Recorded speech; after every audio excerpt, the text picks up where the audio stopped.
Konnichiwa, minasan. It's Gray from Wakizashi's Teahouse over in Japan. How are you doing? Are you good? Are you Genki? Are you ready for a spoiler-filled review of Godzilla Minus One? If you don't want spoilers, do check out my shorter review. I've got a 10-minute review without any spoilers on the channel. So, last chance to bail out before the spoilers start. But first of all, let me give you a little bit of an update on how the film is doing. Over the opening weekend, it made just over 1 billion Japanese yen, which is around $7 million US. Now I know it doesn't sound massive, but that's really, really big for Japan. Apparently it's about 25% more than Shin Godzilla took in its opening weekend. In US dollars, about 7, so that's half of the budget back already. Can you believe this movie was made for just 15 million US dollars? That's the total budget. Amazing, right? When you see the effects, I think you'll agree. So, a little bit of information first. It's written, directed, and has visual effects supervised by Takashi Yamazaki. Yamazaki-san has talked about being influenced by the original 1954 Godzilla film and Godzilla, Mothra and King Ghidorah, Giant Monsters All-Out Attack. That was a 2001 movie which has got one of the most impressive and longest titles ever. He also directed the Japanese movie Always Sunset on 3rd Street 2 back in 2007, and he did include a Godzilla kind of dream scene in that. So obviously he's a huge fan of the character, huge fan of the movies, and it really shows throughout this film.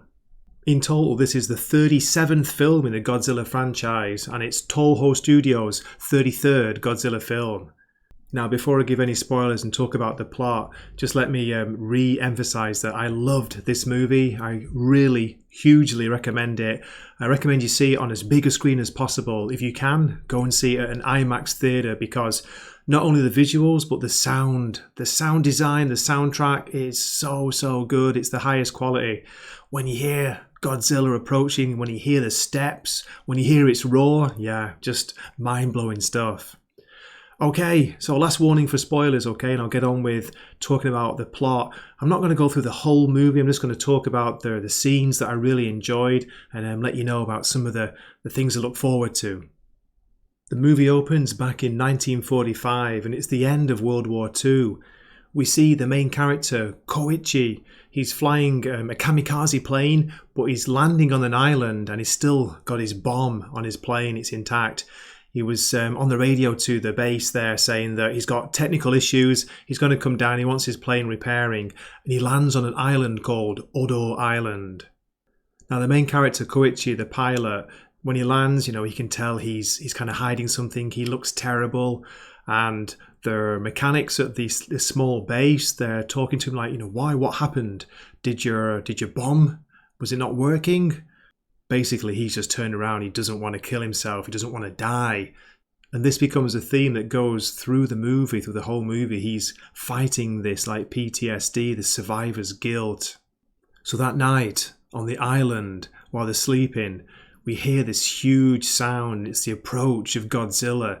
Now, what's weird, in the first time you really see him, it's dark for a start, but he looks smaller than what you see in the trailers. They don't show any of this in the trailers. It's interesting. So it's a smaller version, but he's still big enough to wreck this very small repair camp. And he comes in, he's attacking everybody. There's incredible scenes here where he's picking up some of the repairmen, the mechanics. He's picking them up by their heads. And the first time I saw that, I was expecting him to, chomp him, to either bite the head off or swallow the man. But he doesn't. He picks them up and tosses them through the air by the head. It's a very impressive and almost scary scene. They fight Godzilla, and of course they don't stand a chance. He fights back. He just crushes where they're the gun emplacement, where they've got them in a trench trying to shoot him. They just don't stand a chance. But somehow, of course, the main character, Koichi, he survives. And he wakes up the next morning and just sees devastation everywhere. Even though it's only a small place, it's a small base on a small island. It's just everybody appears to be dead, apart from one other mechanic who will come into it later. The next we see is Koichi's back in Tokyo, well, the bombed out ruins of Tokyo, and it's early 1946. As you can see, we see great scenes of this basic, neighborhood is just blitzed. It's blown to smithereens. And he goes to his parents' house and there's hardly anything left. It's just about still standing, but complete mess. His parents have been killed, no family left. And people are just doing their best to survive there, trying to, rebuild their lives, rebuild their homes. And here he meets the second main character, the female character called Noriko. Noriko is running. She's being chased by some men for some reason, and she hands Koichi a baby. It's like, just take care of this for a minute, and she runs off. So he's kind of left standing with this baby. He's like, oh no, what do I do? He almost puts it down and walks away, but he can't do it. So he takes it back towards his parents' home, and then Noriko finds him, and they get talking. He's like, what are you doing? Why would you abandon your baby? And she says, it's not my baby. This is an orphaned baby. I just found it in the neighborhood. Her family's all dead as well. So she's alone, he's alone, and they've got this orphan baby. And this is like the main family, the main characters in the movie. This is where you really get the emotional connection as they kind of learn to live with each other, learn to live with the guilt of surviving, especially him, and try to, rebuild their lives and try to bring up this baby. While this is going on, we get kind of news reports of the United States. The US is doing nuclear tests out at the Bikini Atoll. During these tests, Godzilla is somehow affected and he attacks and destroys several of the US warships before starting to head towards Japan. It's not clear why, but that's just what happens. And this is what I found interesting the first time I watched the movie. As I say, my Japanese level isn't fantastic, so a lot of it kind of went a little bit over my head, but I got the basic story. The US refuses to aid Japan, and they put it down to big tensions with Russia, with the USSR back in the day, so it's basically Japan are left on their own to deal with what's coming. So that was a bit of a shame, I thought. I was hoping to see maybe the US helping. The US were about to occupy Japan, weren't they, and help rebuild the country. So I wanted to see a bit of that, but it is a Japanese-only movie, really, apart from brief scenes in news clips where you see General MacArthur briefly. So Godzilla destroys some of the US warships, and that's it. Next, we catch up with Koichi, and he's got a job, but Noriko, she's furious with him because it sounds like a very dangerous job. Basically, he's working for a scientist, Kenji, who has a mine removal ship. They have what looks like a fishing boat, which reminded me of the classic boat in Jaws. Just didn't have Robert Shaw and his sea shanties of sweet Spanish ladies. But this fishing boat has got one job, it's to remove mines which have been left in the sea. One day they're out at sea and they find this huge wrecked, I don't know if it's a warship or a tanker, and they're asking, what happened here? What could have done this? And this is when you get your first view of Godzilla under the water. It's swimming under the boat. It's a really good scene. And the crew on this mine removal boat, they see Godzilla and it comes up and it's chasing them. They manage to release one of the mines and it goes into Godzilla's mouth. It doesn't go off straight away, but one of the crew manages to fire a weapon and it detonates the mine in Godzilla's mouth. So you're thinking, wow, have they done it? Have they taken him out already? But, and again, spoiler warning, okay? In a crazy, weird, kind of freaky sci-fi scene, we see Godzilla, his lower jaw is regenerating from the injury. It's rebuilding itself. So it just repairs itself. So I was like, no way watching this. I'm not a Godzilla expert. I haven't seen that many movies, so I don't know if this is an existing power that it has or if this is just for this movie. But yeah, it rebuilds its jaw and it's coming after the ship. It looks like it's gonna blast the ship with its atomic breath. When, just in time, a Japanese, leftover naval warship arrives. The Takao, it's called, and it engages Godzilla. But Godzilla just takes it down without no problem. So we have Koichi working with this mine removal boat, and Noriko gets a job in Ginza, which is being rebuilt. It's a famous shopping area of Japan, of Tokyo. So this is important because The next time we see Godzilla, it makes landfall. It arrives in Tokyo and it attacks Ginza. I'm sure you've seen some of the scenes in the trailer. Very, very impressive scenes. It's great seeing what the Japanese are wearing, seeing the building style, the trains at that time that were back and running. So Godzilla attacks and it is just an insane scene. Koichi realizes that Noriko's there. She's working in Ginza, so he rushes off to try and help her. The Japanese military try to engage Godzilla. We see some tanks, I guess left over from the war, and the tanks are defending the government building. They're defending the center of Tokyo, and they try to take Godzilla down, of course, just make it angry, and then we get a proper look at it firing its atomic breath in an amazing scene, which I've described before, but I'll try and describe it again. Imagine the dinosaur, the Stegosaurus, those kind of things, those spines on its back, where we see these start coming out of Godzilla's body, starting at the bottom of its tail and working up the tail, up the body. And as they come out, they start to change colour. They're turning to a really ultra light blue and a neon blue style. It's basically charging up the atomic power, and it builds and it builds. You got the creature looking towards the tanks, and then it's about to unleash this breath, this blast, and the movie theatre goes silent. It's just, oh my god, it's so cool. Up until now, Godzilla's been moving kind of slowly, but when it blasts with its breath, it's so fast, and the sound, boom, it hits you, it almost knocks you out of your seat. And it just takes out the tanks, of course. It takes out the centre of Tokyo. It leaves a huge crater. It's insane.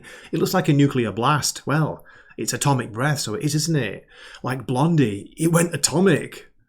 During this scene, we see Koichi finds Noriko just in time, it appears. Godzilla fires this blast and it's going away from where they are, so it looks like they're okay, but this huge shockwave comes blasting back and it knocks them flying. Just before it hits Noriko, the strong woman, of course, she manages to push Koichi into like a small alleyway between a shop, and he's safe, but she's gone. You don't even see her. You just see this wind comes whipping past, just like blowing down the streets. And yeah, complete destruction, just smoke everywhere. When the dust clears, we're left with Koichi like screaming in pain and hurt. It's a shocking, moving scene, and I gotta say, I really do love the way they've built up the characters in this movie. Up to this point, you do get connected to them. You feel this connection, which makes it more shocking when Godzilla attacks. I think you need the human story. I'm sure it's great fun just to watch a kaiju versus kaiju smackdown like Kong versus Godzilla, but you need the human story to get this emotional connection, and it really, really works in this. It's really good writing. It's great acting by the characters, by the actors, the Japanese actors. As I've talked about before, they are often very emotional, the way they do it. They'll restrain their emotions, but when they unleash it, you're like, wow, it really hits you. So Godzilla returns to the sea, to the ocean, and we see them trying to recover in Tokyo. It's completely blitz. It's a mess. This is the -1 of the title. It's Tokyo was already at 0. Japan was at 0, 0 level, and with Godzilla attacking, I shouldn't laugh, but it's just insane. It's -1. It's more like -33 or -200. Next, we have Koichi's boss, his employer, the scientist Kenji. He comes up with a plan. The plan is to hopefully kill Godzilla. And we learn here, this is really strange, but the Japanese government are refusing to help. It's left up to volunteers, civilians, and some of the people, the survivors of the war, the naval veterans especially, because they're planning, a sea-based attack, a naval attack. It's up to them to enact this plan. It's a little bit complicated, and a lot of this kind of went over my head because here the language got very technical. But the idea is, here we go, let's try and explain this. The idea basically is they're going to sink Godzilla somehow to a depth of 1,500 meters. Then, hopefully that will destroy him. It wasn't clear to me if the idea was that it would stun or kind of knock out or make Godzilla go dormant, whether that depth would just, make him go to sleep or switch him off. But the plan is that if that fails, then they got these balloons around Godzilla. They would inflate these balloons and they would like bring him back up to the surface. The idea was to kill him through what's called explosive decompression. Very strange. I guess it's like the kaiju version of the Bends. Radiohead, the Bends, anyone? No. Meanwhile, we've got a separate plan by Koichi, the pilot. He manages to get in contact with the surviving mechanic from Odo Island at the beginning, if you remember. And he agrees to help. They repair a damaged plane. And Koichi's plan is he's going to finish the kamikaze mission that he couldn't do at the beginning, the one that he was too afraid to complete. He's going to fly his plane into Godzilla's mouth, destroy him from the inside, just basically suicide bomb Godzilla. And going back to the family, to what's left of them, Noriko, seems to be gone. She's not heard of. They can't find her. Koichi leaves the baby, who is now a toddler. It's maybe a couple of years later.